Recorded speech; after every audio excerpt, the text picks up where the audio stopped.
Good morning po sa inyong lahat mga kamatsas. Ngayon naman ating i-analyze ang mga lumagablab na laban dito sa kanilang Day 2 ng Rapid Section ng ongoing St. Louis. At for every video natin, meron tayong i-analyze na 2 games. At number 1 palaging i-analyze natin ay ang laro ni Wesley So. Tapos merong pang pipiliin tayong matindihang kapupulutan natin ng kaalaman sa larong chess. Round number 4, laro ni Nepo at ni Wesley muna at isusunod natin mamaya ang naging laro nila Nakamura at Ferruccia.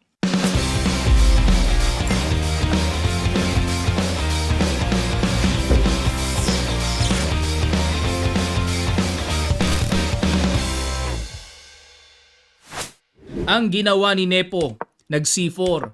English opening, E5 naman si Wesley, Knight C3, Knight F6, Knight F3, Knight C6, nag E3. Kung tawagin pala itong interesting move na yan ay 4 knights quiet variation ng English. Bishop B4, Queen C2, kinapture kagad, Queen takes C3, may atake, dinipensahan, at A3 para mag-B4, Bishop B2, nag-D5. Ayan, paluwag kagad si Wesley sa sentro, nag-D4, sinabayan ni Nepo at kumapture, Knight takes, exchange, nag-C5, inatake ang Reyna, Queen H4, pumunta sa kabila at nag-Bishop E6 develop. So ito po ay bookline pa rin. Ibig sabihin, natural pa sa kanila ito. Naghamon ng queen to queen si Wesley, tinanggap naman ni Nepo. Ayan, mahilig si Wesley sa mga queen to queen variation eh. H4, ayun, at yan ang lumalabas na novelty dahil ayon po sa palagi ang ginagawa dito, E4. Tapos magda knight B6 o kaya knight F6, tapos F3. Nalalabas bishop pair versus knight and bishop. Medyo slightly better nga lang ang puti, ano. Parang gusto ko yung old line na E4 para makalabas kagad ang light square bishop. Pero nag H4, kakaiba dito si Nepo ah. Knight B6, H5, Bishop C4. Ay talagang todo-todo exchange si Wesley. Hanggang dulo ah. Rook H4, yun naman pala ang gustong mangyari ni Nepo. Ang makadungaw kagad ang tore sa pamamagitan ng pagtulak ng kanyang pawn sa H. Capture, F6, Bishop D2, G5, Rook E4 checking F7, and nag-Bishop A5. Ayan, mukhang hunting yata ni Nepo na ika-capture dyan. Rook E8, capture. Grabe naman katodo-todo, no? Exchange variation yata to eh. No? Palit-palitan variation. O, E4, ayan na, ginamitan na ng mga teknikang malupitan sa endgame. So, pag kinapture po yan, may diretsong capture bawi sa G5. At nag-Rook A4. Good move din ang ginawa dito ni Wesley. Oo nga pala, di makakapture dyan kasi nakahangan tore.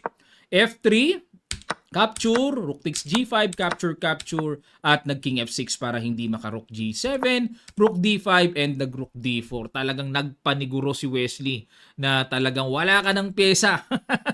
Wala ka ng galamay. O, exchange. O, ayan, nako. Sino ba mas malapit? Grabe, ito, kwentahan ito. Magmula pa lang dito sa Rook D4 ni Wesley, alam ko kinuwenta na niya ito. Lahat ng pasikot-sikot, kwentado na niya ito. Kasi delikado yan. King and pawn ending yan. Sumala ka or mahuli ka ng isang hakbang dyan, wala na. Ibang usapan na yan. O, kwentado. Ano pang pagkwenta ni Wesley, ang gandulo. Ganon din naman si Nepo, nakwenta niya rin yan. O, check. Yung kinapture with tempo. Okay, grabe naman. Super exchange variation. Okay. So, pinakita ko lang po ang laro ni Wesley. Ano, huwag kayong magagalit kay Wesley ha. Okay, malakas naman kalaban niya tingnan natin sa next round kung papalag na ang kanyang makamandag na tira. Ang susunod naman nating i-analyze ay ang laro ni Nakamura at ni Ferruccia. Tingnan natin. White dito si Ferruccia nag E4, E6 si Naka. Aba, nag-French defense? Iba trip ni Naka. Bihira niya gawin yan O, advanced variation ang ginamit ni Ferruccia. Nag-Queen B6, A3, Knight H6, Bishop D3, capture sa D4, and nag-castling lang. Aba, maangas ang variation ni Ferruccia. Sacrifice isang pawn Bishop D7. Ayan.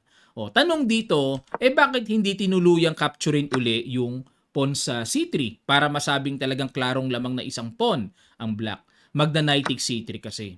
na ito parang unang tingin walang epekto. Pero nako, marami pong epekto. Halimbawa, mag-bishop e7, capturein yung knight, tapos mag-rook c1, ipapakapture uli yan, pero delikado, may knight b5.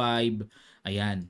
Ibig sabihin, malawak po ito, ang laman nito, na madidelikado dito ang black, especially sa delayed developments. Baka hindi makapag-develop ng maayos ang black dyan at ang king nasa gitna. O, ayan, balik tayo ha. Kaya mas pinili na lang ni Naka na mag-develop na lang at nag-B4, Rook C8, B5. Ibang klase variation, ano? Knight E7, ayun, novelty yung Knight E7. Knight A5 ang old line.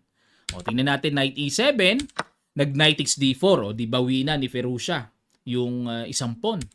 Knight F5, okay, para makahinga na, naghahabol ng development ang black eh. A4, nako, ito naman yung pamiga na paparating. Pipigain, ano? Knight XD4, A5 muna. Queen C5, Bishop A3. Grabe. Hanggang dulo pala yung mga habol-habol na yan kasi hindi basta-basta makapture kasi sisimplihan lang ng Queen takes D4, naka-threat, may tempo threat. O, di ba? Okay ang black diyan. So may Bishop A3 pala. Knight E2 check. O kasi nga naman ang realization bakit nag-Knight E2 dito si Naka. Kasi kung magku-Queen C7, eh walang kabuhay-buhay. Magsi-C6 D4 lang, napakaganda ng puti, mga kamatsas. Planchadong-planchado tawag dyan, napakaayos niyan. Kaya kahit papaano dito sa pamamagitan ng Knight E2, yung C-pawn nananatiling nandyan. At weak pa rin yan kahit papaano, di ba? Nag-Bishop B2, Bishop E7, Knight D2, Castle, C4. Ayan na, para mawala ang weak pawn na yan, pang hataw exchange na. Nag-D takes C4, Bishop takes C4, Rook FD8. Ayan, parang nag-develop lang naman si Naka, no? Pero binad mo ban ng computer engine. Dapat daw po ang tira ay Knight F5 na. Ayan. So wala namang dapat katakutan sa G4 kung papaalisin niyan kasi may Knight H4 namang papasok. Ayan, Knight F5. Yan pala dapat muna. Ano pinagkaiba pagkatira ng Rook FD8, Rook FC1? So good move, tumbok. May threatening Bishop takes E6 with discovered attack sa Queen. Obligadong umilag. And the Knight F3. Ayun, hindi rin napalo-upan ng talagang madiin na dapat daw ang tira G4. Ayun pala diferensya mga kamatsas. Kung bakit dapat itira kagad ang Knight sa lalong madaling panahon kanina. Himbis na Rook FD8. Eh pagtira ng G4 mukhang parang ano nakabuka yung king pero hindi naman makaka-develop yung knight. Nasa gilid naman. Yun ang diferensya, no? Pero nag-knight F3 si Perusia, knight F5, yun, on time. Natumbukan na ang tamang tira. Bishop D3, Bishop F8, another bad move kay Naka. Nasisikipan siguro si Naka at naiirita. Puro bad move. Dapat daw ang tira ay G6. Pagtibayin lang ang knight. Yun nga lang medyo annoying kasi kahit papaano weak dark squares pa rin ang nakomit sa king side. Okay, baka nailang dyan si Nake. So nag-bishop F8 at nag-H4. Ayun, ang malakas na approach dito daw ay capturing na pala yung tore. Tapos ay let's say rook takes C8 and with G4 at saan pupunta yan? Naku po, dito na pinapabalik uli. Bakit? Pag dito nagpunta, may bishop takes h7. Ayun pala diferensya. Sabay knight g5 check. Naku, malalim pala ito. O halimbawa, takbo natin and queen f3. Ayun. May malakasan palang paparating, no? At pag nag-bishop e8, ayun. Bosh. Threatening matchas. Walang pamigil. Walang pamigil. Okay. Ayan ang posibilidad sana, no? Kaso, nag-h4 dito eh. O, bishop e8, bishop takes. Ayun, mali na rin ang decision. Dapat daw h5, diretso. O, capture, e6. Ayan ang plano naman dito ni Firouzja na nakita niya. Pagka-capture, magkakaroon ng pagkakataong maipush yan, mabuhay ang diagonal, at kinapture, queen d6. Queen d6, good move. Okay. Knight g5. Ayun, tiniret ng f7. At kumapture na, queen takes, ayun, nakapaghamon ng queen to queen. At nag-bishop d4, tiniret ang a7, bishop d7, at nag-bishop e3. Ayun, may counter threat. Rook D3 at kinapture na A6. Okay, B6, yun lang. Blanderacious na maituturing sa laki ng evaluation bar na itinaas ng kay Perusia. Dapat daw po ang tira capture na, capture and bishop to B5. Equal lang. Opposite colored bishop kasi. Sayang ano. Sayang. Kasi pag B6, ayun, kitang-kita mga kamatsas. Rook C7, good move. Control the 7th rank, very powerful. Nag-bishop takes B5 and rook takes A7. Rook A3, check muna.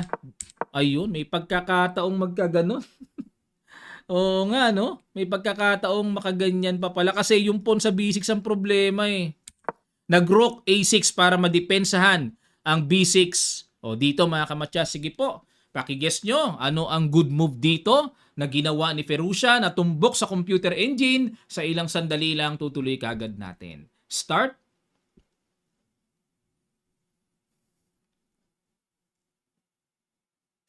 Maraming salamat po mga kamatya sa inyong effort. Congrats sa nakakita ng bishop takes pawn. Good move. Bishop C6 ang ginawa. Bakit? Ano ang mangyayari kung capturein ng bishop?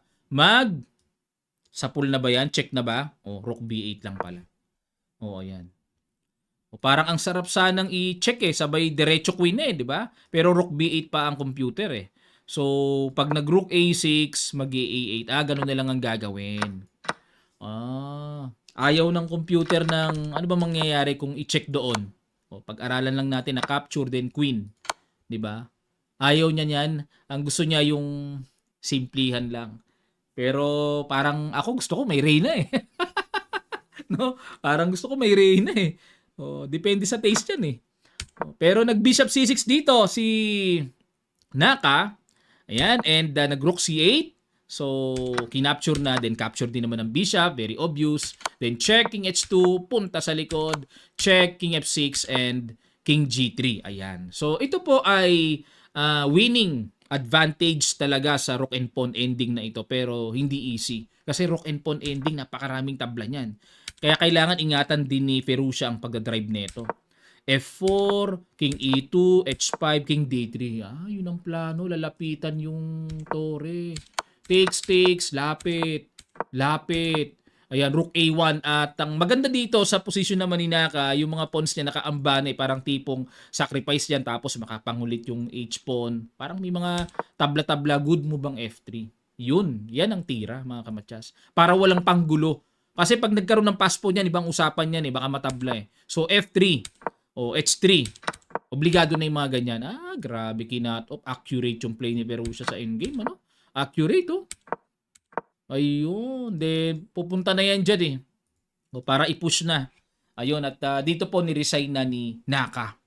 Yan ang natatanging nagkapisakang laban dito sa round number 4. At hindi ko pa muna ipakita sa inyo yung standing, no? Kasi 3 rounds ang tinapos sa day 2. At abangan nyo po yung susunod nating i-analyze. 2 games uli yun. Laro ni Wesley. At sa isa pang matindihang laban na i-analyze natin. 2 games per video. Yan po ang inyong antabayanan. Manatili po kayo nakatutok dito sa YouTube channel natin para mapasadahan natin ang mga malakasang nangyari dito sa ongoing St. Louis Rapid section nila. Maraming salamat. Magkita-kita pa tayo sa mga susunod pang chess updates.